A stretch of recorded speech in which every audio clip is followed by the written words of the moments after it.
자, 첫 코너 뉴스픽으로 시작을 하죠. 화요일, 목요일 이 두 분이 함께해 주고 계십니다. 신보라 국민의힘 전 의원 안녕하십니까? 네, 안녕하세요. 정은혜 더불어민주당 전 의원 안녕하십니까? 안녕하십니까? 날은 더운데 휴가도 못 가시고 4단계이기 때문에 좀 아직까지는 좀 조심해야 될 것 같고요. 자, 오늘 첫 소식은 앞서 좀 말씀드린 것처럼 고 박원순 전 서울시장의 유족이 지금 중앙지 기자를 상대로 지금 사자 명예훼손 소송을 추진한다는 보도가 나왔습니다. 소송을 하겠다는 이유는 어디에 있는 것인지 또 이와 관련해서 어떤 반응들이 나오고 있는지 신보라 전 의원께서 좀 정리를 해 주시죠. 네, 고 박원순 전 서울시장 유족 측이 28일 중앙일간지 A기자를 상대로 사자 명예훼손죄 소송을 추진 중입니다. 네.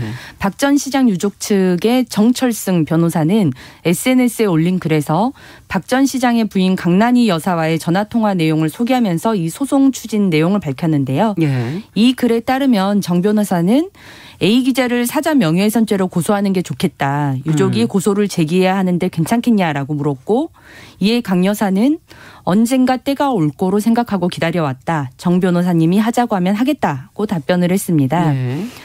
정철승 변호사의 다른 SNS 글에서는 A 기자에 대한 내용이 나왔는데요. 네. A 기자는 기사에서 박 전 시장을 거론하면서 박 전 시장은 비서실 직원을 상대로 성폭력을 저질러 가해자가 명백하게 밝혀졌고 어떤 행위가 있었는지 알려진 상황이라고 썼다고 했습니다. 네. 그러면서 그 근거는 어이없게도 사법기관도 아닌 국가인권위 시정권고 결정문인 모양인데 결정문 역시 대부분 피해자 여성의 일방적 주장을 받아들여 작성된 것으로 보인다고 밝혔는데요. 네. 이러한 소송 추진이 알려지자 야권에서는 일제히 비판의 목소리를 냈습니다. 국민의힘은 논평을 통해서 권력형 성범죄 피해자에 대한 3차 가해를 중단하라. 주장을 했고요. 네. 윤희숙 국민의힘 의원은 사자 명예훼손을 내세우며 피해자를 재차 가해하는 경우에도 공소권 없음을 굳이 관철해야 하느냐는 질문이 제기되고 있다. 네. 자살 후에도 사실관계 조사는 결론을 내도록 의무화하자고 주장하기도 했습니다. 청년정의당 강민진 대표는 소송이 피해자의 피해 사실을 의심하고 부정하는 내용으로 전개될 수밖에 없다며 소송 추진을 중단할 것을 부탁했습니다. 정철승 변호사는 소송이 논란이 되자 유가족의 고통과 깊은 고민을 무시하고 함부로 억측하고 오해해서 2차 가해라고 하는 것이야말로 기자의 사자 명예훼손 범죄로 중대한 피해를 입게 된 피해자들에 대한 2차 가해를 저지르는 것이라고 강조했고요. 네. 박 전 시장의 가족은 피해자 여성을 고소하겠다는 것이 아니라 허위 사실을 적시한 기사를 작성한 기자를 고소하는 것이라고 반박했습니다. 네. 자, 유족 측이 문제 삼은 보도가 정말 이제 사자 명예훼손에 해당하는가, 사자 명예훼손에 관련된 것도 좀 궁금하고요. 지금 뭐 소송이 2차 가해다 이런 지금 의원들의 지적이 있는데 이 문제도 한번 좀 점검을 해봐야 될 것 같습니다. 두 분의 어떤 적절성 여부 뭐 이런 것들을 좀 한번 점검해 주시죠. 네. 정은혜 의원께서 먼저. 일단은 인권위 직권조사 결정문을 보면 네. 박 시장이 성희롱에 해당하는 메시지를 심야에 보낸 사실이 인정된다고 나와 있습니다. 예. 그래서 이 부분은 이제 성희롱이라는 측면이고요.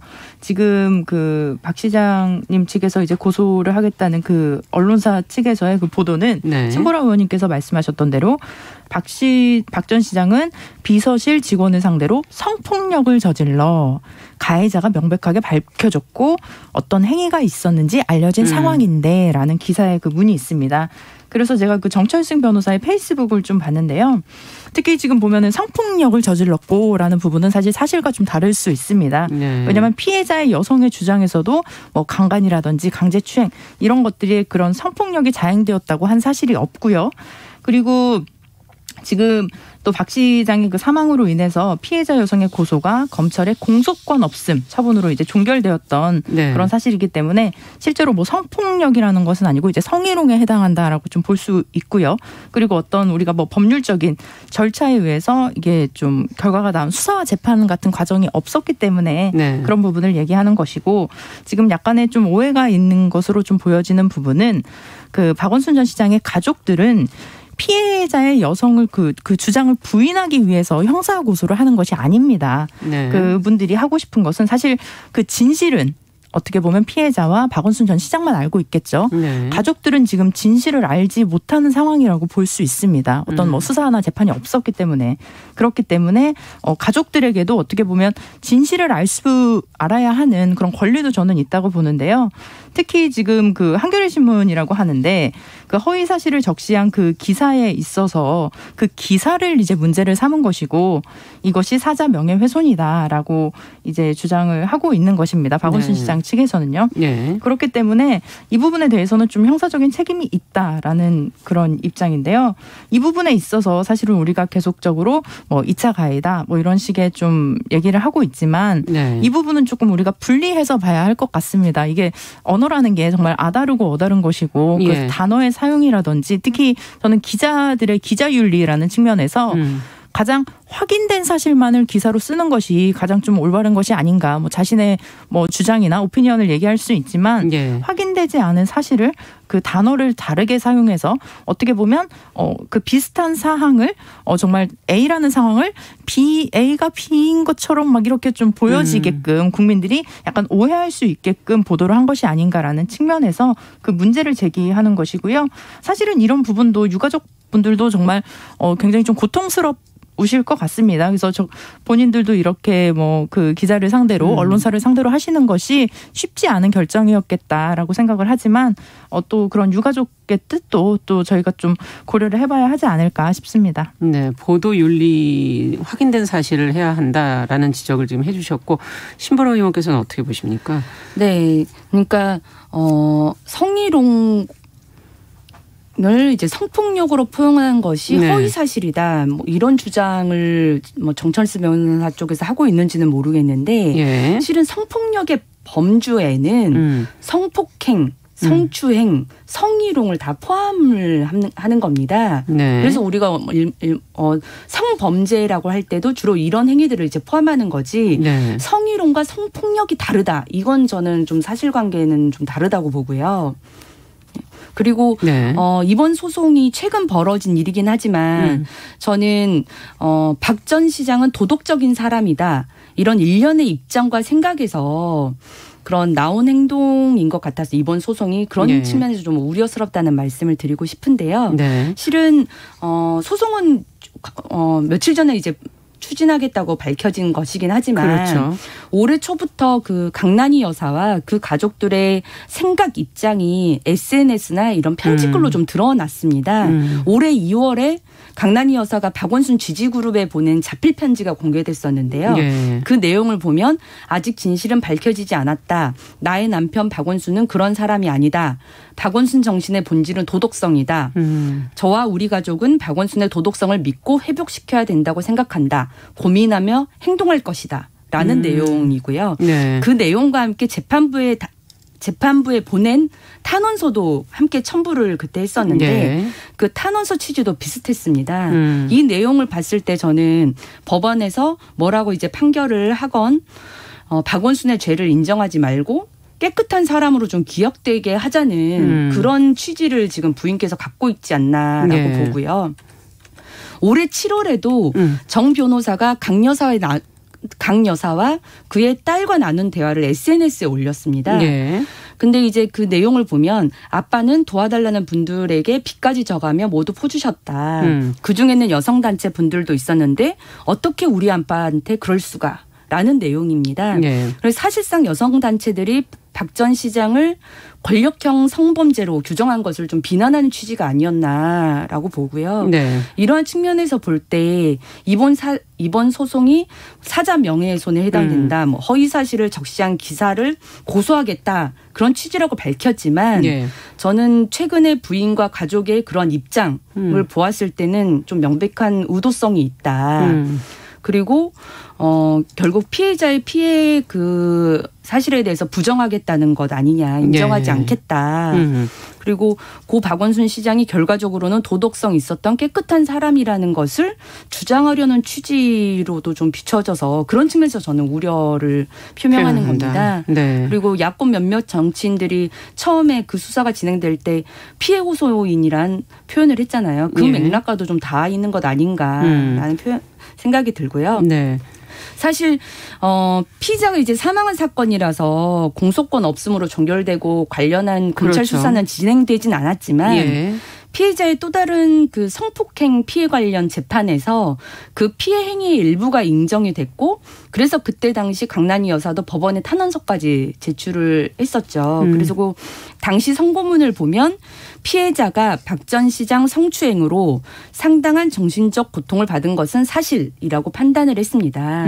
그렇기 때문에 저는 정철승 변호사가 이 법원의 판단이 허위인지에 대해서부터 명확한 입장을 우선 밝혀줘야 네. 이 소송이 어떤 진실을 찾고 싶은 건지에 대한 것들도 차근차근 밝혀지지 않을까라는 네. 생각이 듭니다. 성폭력법에 지금 성폭력의 범주에 어떻게 되고 성희롱은 어떻게 되는지도 법적인 게 조금 더 궁금하기도 하네요. 네. 예, 두 분께서 혹시 더 관련된 내용 아시는 게 있으면 조금 더 설명을 해 주시면 좋겠고요.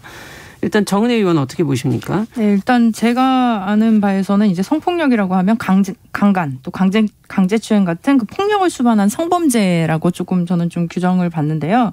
그리고 일단 뭐 그 부분에 대해서는 저희가 조금 더 논의를 해봐야겠지만 가장 중요한 것은 그겁니다. 지금 그 수사와 재판 같은 어떤 전문적이고 객관적인 사실과 조사가 있지 않은 상황에서 네. 지금 사실 뭐 다른 보도들은 뭐 뒤로 하고라도 지금 그 명예훼손죄로 고소를 하려 하는 그 한겨레 신문 같은 경우는 사실은 그 문장에 있어서 가해자가 명백하게 밝혀졌고 어떤 행위가 있었는지 알려진 상황인데라는 말이 있습니다. 사실은 네. 우리가 어떤 행위가 있었는지 정확히 알지 못합니다. 지금 박원순 서울시장의 그 휴대폰 같은 경우도 지금 유가족이 가지고 있기 때문에 또 어떤 재판이 진행되지 않았고 포렌식도 진행이 되지 않은 상황이고요. 네. 그렇기 때문에 우리가 그 진실, 사실에 관해서는 누구도 지금 알지 못하는 그 두 분만 알고 있는 상황이기 때문에 그런 측면에서 얘기를 한 것이고 사실은 이렇게 그 보도를 하는 것이 그 다수의 국민 여러분들이 조금 오해할 수 있을 것 같은 오해할 가능성이 많은 그런 기사가 지금 작성이 되었다는 것이고 다시 한번 말씀드리지만 박원순 전 시장의 가족들이 피해자 여성의 그 주장을 부인하기 위해서 이런 형사 고소를 제기하려는 것이 아니다라는 네. 거는 좀 말씀드리고 싶습니다. 네, 신보라 의원께서도 좀 더 붙여주시죠. 우리가 법정 용어로 봤을 때 아까 이제 성폭행 그 피해자도 성폭행 네. 피해 관련 재판이라고 했고 그다음에 이제 선고문에는 피해자가 박 전 시장으로부터 성추행 이게 있기 때문에 실은 성폭행과 성추행은 명확히 구분되는 용어입니다. 근데 이제 성폭력이 그러면 성희롱, 성추행과 다르냐. 네. 그 부분에서는 성폭력은 이제 포괄적 범위로 봐야 되는 것 아니냐라고 본 거죠. 그래서 예. 엄밀하게는 성폭행과 성추행은 다르다는 건 법정 용어로서 맞습니다. 근데 성폭력과 성희롱, 성추행이 다른 것이냐라고 네. 하는 부분은 따져볼 필요가 있어 보이고요. 예. 저는 이제 중요한 것이 이제 그 피해 사실과 관련해서도 당시 이제 성폭행 피해 관련 재판에서 이 피해자의 그 정신과 치료 내역이라는 것도 네. 그 범죄 내용으로 좀 인정이 된 측면이 있습니다. 네. 그래서 물론 그래서 이게 공소권 없음으로 종결이 됐기 때문에 사실 그 포렌식도 그때 당시에 이제 그 죽음에 이른 그 사건에만 쓰여졌기 때문에 그렇죠. 예. 이 피해 사실과 관련한 내용들은 포렌식이 되지 않아서 그래서 윤희수 구원 같은 경우는 이 부분에 대한 포렌식까지는 인정할 수 있도록 법 개정을 해야 되는 것 아니냐. 법으로 규정이 돼 있는 거군요. 네, 네. 실은 이제 할 수 없는 거죠. 네. 없지만 자살을 하더라도 없으니까. 만약 범죄 사실이 그런 있을 경우에는 포렌식 기법을 사용할 수 있도록 해야 되는 것 아니냐. 실은 이제 그런 주장까지 나오는 것 같고요. 네. 다만 법조계에서는 인권위의 그런 조사도 어쨌든 공적 문서이기 때문에 조금 효력이 있고 그래서 이 사건 같은 경우는 기소까지 가기 어렵지 않겠냐라는 네. 분석도 있습니다. 네. 자, 앞으로 또 어떻게 될지 그리고 지금 얘기해 주신 것처럼 양쪽 측면을 다 생각해 볼 수 있는 부분이 있어서 법적으로는 또 어떻게 되는지 지금 일단 공소권 없음으로 수사 재판이 되지 네. 않았기 때문에 문제가 시작되는 것 아닌가 하는 생각도 들고요. 네, 맞습니다. 예. 자, 앞으로도 상황을 계속 저희가 보면서 보도를 또 계속 해드리도록 하죠. 두 번째 뉴스로 가보겠습니다. 지금 코로나19 상황 계속 길어지고 지금 4단계 수도권 같은 경우도 계속 이어지고 있는데 이런 상황 속에서 학생과 학부모들의 마음 건강이 지금 위협을 받고 있다 하는 우려가 지금 나오고 있고요. 정부가 이에 대한 지원 방안을 지금 내놨는데 어떤 내용인지 실제적으로 어떤 도움을 받으실 수 있는지 좀 한번 점검해 보겠습니다. 정은혜 의원께서 좀 내용을 설명해 주시겠어요? 네, 그 신종 코로나 바이러스 감염 확산 이후에 마음 건강에 대한 관심이 높아지고 있습니다. 특히 정부가 고위험군 학생 상담을 강화하고 학부모 정담 상담소를 신설하기로 했습니다. 네. 28일 오후 그 유은혜 부총리 겸 교육부 장관 주재로 열린 제13차 포용국가 실현을 위한 사회관계 장관회의에서는 이런 내용을 담긴 사회 분야의 일상회복 지원 방안이 발표되었습니다. 네. 실제로 지금 아동권리보장원이 지난해 그 11월, 12월 만 0세에서 18세 아동 7만 5천 명을 대상으로 그 설문조사를 했는데요. 네. 아동의 삶의 만족도가 코로나19 이전인 2008년에 그 6.73점이었는데 예. 6.39점으로 낮았고 보호자들 같은 경우도 우울감이 2.61에서 3.77로 이렇게 올라간 경우가 있습니다. 우울감은 올라가고. 네네. 부모의 만족 우울감은 올라가고 아이들의 만족도는 떨어지고. 네네. 그렇게 네. 지금 된 상황인데요. 아마도 지금 그 부모나 또 아이가 코로나19로 인해 가족에서 장시간 머물면서 부모도 또 양육 스트레스가 높아지고 아동 같은 경우는 또 학교에 가지 않으면서 또 우울감이 높아진 것이 아닌가라는 추측이 있는데요. 그렇기 때문에 정부에서 제안한 그 방안에 있어서는 초중고 학생이 3년 주기로 받는 학생 정서 행동특성검사에서 발견된 정신건강 고위험군 학생에 대한 지원을 강화하기로 했습니다. 어떻게 지원을 합니까? 그래서 그동안 치료비 지원은 이제 극단적인 선택을 시도한 학생을 대상으로 제공이 됐는데요. 네. 지금 이제 바뀐 그 정책에 있어서는 정신건강 위기 학생까지 대상을 지원하고 치료비는 신체 치료와 정신 치료를 포함해 최대 600만 원까지 지원을 하기로 결정을 했습니다. 네. 범주가 좀 넓어지는 거군요. 그러니까. 네네. 그 대상도 넓어졌고요. 예. 네. 그래서 학부모의 또 다른 것은 이제 학부모의 고민이나 질문에 대응할 수 있는 학부모 전담 교육 상담소를 내년 말까지 5개 권역에 한 곳씩 이렇게 설치를 하기로 했습니다. 네. 그리고 또 올해부터 시작되는 학교 돌봄터 사업에 대한 지원을 늘리기로 했고요. 네. 그리고 초등 돌봄 인력이 운영 시간에 대한 개선 방안도 아마 다음 달 중으로 이제 또 내놓기로 결정을 했습니다. 네. 그리고 돌봄 공간이 부족한 학교는 뭐 조립형 건물인 모듈러 이런 교사를 활용할 수 있도록 지원을 하기로 했습니다. 네. 자, 그렇다면 지금 두 분 다 아이들을 갖고 계시기 때문에 아이들을 키우는 부모 입장에서 지금 나온 대책들 한번 보시면서 점검해 주시면 더욱더 현실성이 있지 않을까 하는 생각이 들고 눈여겨볼 만한 부분이 무엇인지 조금 보완됐으면 좋겠는 게 어떤 부분인지 먼저 신보라 의원께 좀 여쭤보죠. 네, 실제 저도 최근에 이제 다시 4단계가 발효 이렇게 되면서 네. 어린이집이 긴급 휴원을 하게 되고 그렇죠. 방학 시기까지 맞물려서 지금 거의 3주째 아이하고 같은 시간을 좀 보내고 있거든요. 네. 그런데 부모가 완전한 교육자는 아니기 때문에 어린이집에서 인간이죠. 받을 수 있는 양질의 교육을 부모가 다 선서해 줄 수는 없고 그러다 보니까 접촉이 또 긴 시간이 네. 있는 만큼 나름대로 좀 갈등이 조금 생기죠. 있는 경우도 있고요. 예. 그런 측면에서 여러 방면에 아마 우울감을 호소할 수밖에 없는 상황들이 다른 많은 가정에서도 있을 것 같은데요. 맞습니다. 실제 코로나19로 인해서 비대면 수업도 확산이 되고 그 어린이집, 유치원 등이 이제 휴원하면서 아이, 학생, 학부모 그런 분들이 학습 부진이나 소외감, 그 부모와 아이의 갈등 증폭까지 다양한 형태의 우울감을 호소하는 경향들이 실제 많이 발견되고 있고요. 네. 그런 측면에서 이런 정서행동상 어려움을 겪는 학생들에 대한 치료비 지원을 고위험군에서 위기학생까지 확대하고 예. 지원 금액도 증액하는 네. 이러한 정책은 어쨌든 지금 현실에 비추어서는 필요하고 적절한 정책이라고 보고요. 네. 또 학부모 전담 교육 상담소를 마련하는 것도 있는데 예. 이게 이제 처음 이제 교육부에서 신설하려고 하는 것 같아요. 그래서 예. 학부모 전담 교육센터와 그다음에 상담소를 예. 이제 별도로 마련을 하는 건데 물론 이제 부모 교육의 필요성이 많이 증대되고는 있습니다. 맞습니다. 그래서 예. 근데 이제 북유럽 같은 곳에서는 이제 부모 교육도 많이 활성화되어 있는 반면에 우리나라 같은 경우는 아직 그런 뭐 커리큘럼이랄지 아니면 부모가 실제 그런 부모 교육의 필요성을 느끼고 있는지에 대한 부분 네. 그리고 콘텐츠 이런 것들이 많이 발달하지 않았고 그렇군요. 민간 차원에서도 그게 아직 덜 활성화되어 있는 상황에서 정부 차원의 센터에서 이걸 담보할 수 있을지 그건 이제 향후 과제로 내용적인 측면을 얘기하시는 거죠? 예. 봐야 될 것 같고요. 예. 제가 좀 관심을 받던 건 돌봄 교육인데 최근에 이제 교육부가 이제 학교 돌봄 토론인 걸 새로 만들기로 했어요. 그게 물론 다 아시는 초등 돌봄 교실 있잖아요. 네. 근데 이제 그거는 학교에서 이후에 이제 방과 후 교실 형태로 운영하는 건데 그것과 달리 학교는 교실만 제공을 하고요. 지자체가 운영과 관리를 맡는 형태의 새로운 돌봄 서비스라고 볼 수 있습니다. 교육부와 행안부가 같이 하는 거군요. 네, 어떻게 맞습니다. 본다면. 그래서 네. 올해 750개, 내년에 750개, 그래서 총 19곳을 신설하고 이런 그 터를 마련하게 되는 시설비를 이제 정부가 지원하는 형태라고 하는데요. 여기서 뭘 하게 되는 건가요?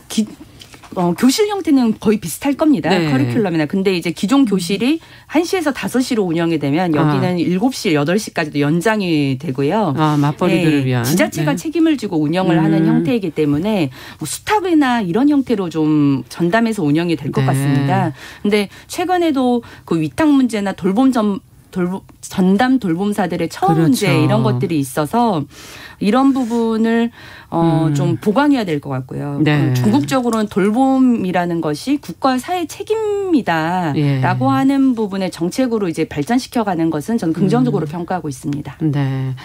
자, 어떻게 보시는지요, 정은혜 의원께서는? 네, 요즘 우리가 코로나 블루라고 하는데 이제는 코로나 레드, 코로나 블랙까지 있더라고요. 그래서 굉장히 좀 힘드신 분들이 많은 상황이고 특히 이게 좀 인간이라는 것이 혼자 있으면 굉장히 또 우울한데 또 대인관계가 또 너무 활발하면 또 스트레스를 받기도 해요. 이게 적당한 타인과의 거리, 또 나와의 거리 이런 것들도 좀 있어야 하는데 그렇지 못한 지금 상황이기도 하고 특히 아이들 같은 경우는 문제가 뭐냐면 자신의 정서적인 상태를 언어로 표현하기가 굉장히 어렵습니다. 그래서 이 아이가 우울증인지 아닌지도 판단하기도 좀 어렵고요. 그렇죠. 그렇기 때문에 저는 좀 전문 교사가 저는 각 학교에 우리가 그 양호 선생님이 예전에 있었죠. 그래서 그런 양호 선생님처럼 어떻게 보면 신체적인 그 부분을 담당하는 선생님도 계시지만 이제 좀 정신적인 부분을 담당하는 전문 상담 교사가 저는 각 학교마다 배치가 되어야 한다고 생각을 합니다. 제 친구 중에 그 상담 교사가 있는데요. 실제로 굉장히 좀 아쉬웠던 것이 뭐냐면 한 10년 전 일이긴 하지만 이제 좀 극단적인 선택을 굉장히 고민하던 학생이 찾아왔었어요. 그래서 늘 상담을 해주고 선생님을 의지하고 그런 식의 관계를 맺었는데 그 예산이 어느 날 학교에서 중단이 됐다고 합니다. 그래서 그 선생님이 또 다른 학교로 이제 그러니까 제 친구가 다른 학교로 이제 정문을 가게 된 거죠. 근데 그 학생 어떡하나요? 네, 사실은 그 학생이 좀 그런 극단적인 선택을 한 경우입니다. 선생님이 떠나고 나서 사실은 한 지난 1년간을 선생님을 의지하면서 이제 학교 생활도 하고 이제 좀 살아갈 수 있었던 상황이었는데 그 사실 굉장히 제가 봤을 땐 그렇게 큰 예산이 드는 것도 아님에도 불구하고 이 문제를 생명이 왔다 갔다 하는 문제 굉장히 그 심각성을 이해하지 못하고 있다. 그래서 기존에도 보면 굉장히 좀 극단적인 선택을 한 경우에만 지원이 됐던 것이 이제 고위험군 학생에게 지원이 되는데 사실은 모든 학생이 대상이 되어야 되죠.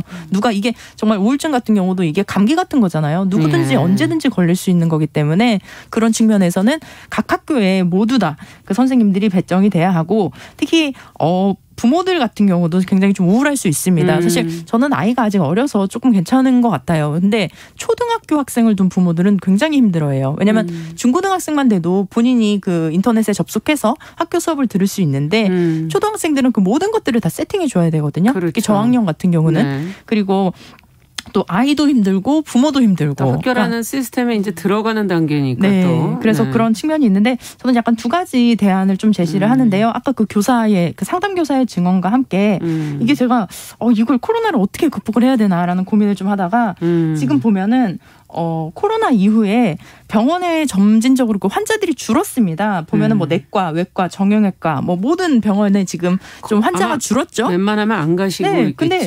정신건강의학과만 11.2%가 증가했습니다. 네, 그만큼 코로나로 인해서 좀 힘드신 분들, 이 코로나 상황에서도 어렵게 병원에 찾으시는 분들이 더 많아졌다라는 측면에서 봤을 때 이걸 해결하기 위해서는 일단 제가 요즘 뇌 연구도 좀 하고 있었어요. 그래서 사람이 굉장히 행복하고 뭔가 내가 좀 감사한 일 뭐 이런 것들을 많이 좀 생각할 때 그 세로토닌이랑 도파민이라는 게 이제 분비가 된다고 합니다. 그래서 이거를 좀 뭐 인위적으로 뭐 이렇게 화학 물질로 섭취를 할 수도 있지만 이게 그런 물질이 나오기 위해서는 되게 감사 일기를 쓰는 것도 되게 중요하다고 해요. 그래서 오프라 윈프리가 굉장히 좀 불우한 어린 시절을 보냈는데 그런 감사 일기를 특히 구체적으로 내가 오늘 하루 무슨 일을 했고 사실 코로나로 인해서 긍정적인 것 중에 하나는 뭐 다 전부 다 안 좋죠. 사실은 근데 나를 돌아볼 수 있다는 거, 나 자신을 돌아볼 수 있다는 거. 근데 네. 이거는 뭐 제도적으로 하기는 조금 오히려 또 숙제로 감사일기를 내라고 하면 좀 힘들 수도 있어요. 근데 이제 가정이라든지 이렇게 우리가 스스로 해야 되겠죠. 네, 스스로 할 수 있는 환경을 만들어주는 거, 의무가 아니라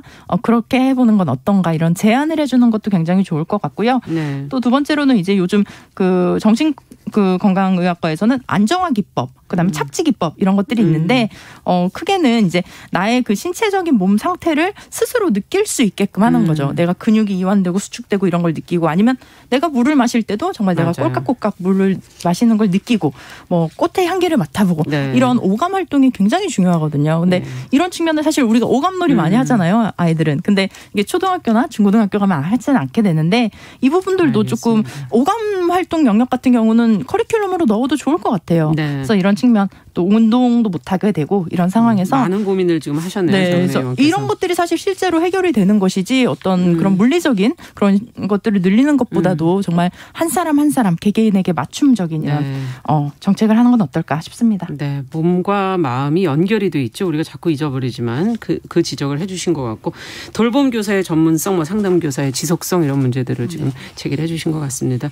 자, 뉴스픽 오늘 얘기 여기까지 듣죠. 정은혜 신보라 전 의원과 함께했습니다. 말씀 잘 들었습니다. 네, 감사합니다. 네, 감사합니다. 네, 정용실의 뉴스 브런치 듣고 계신 지금 시각 10시 33분 향해 가고 있고요. 라디오 정보센터 뉴스 듣고 오죠.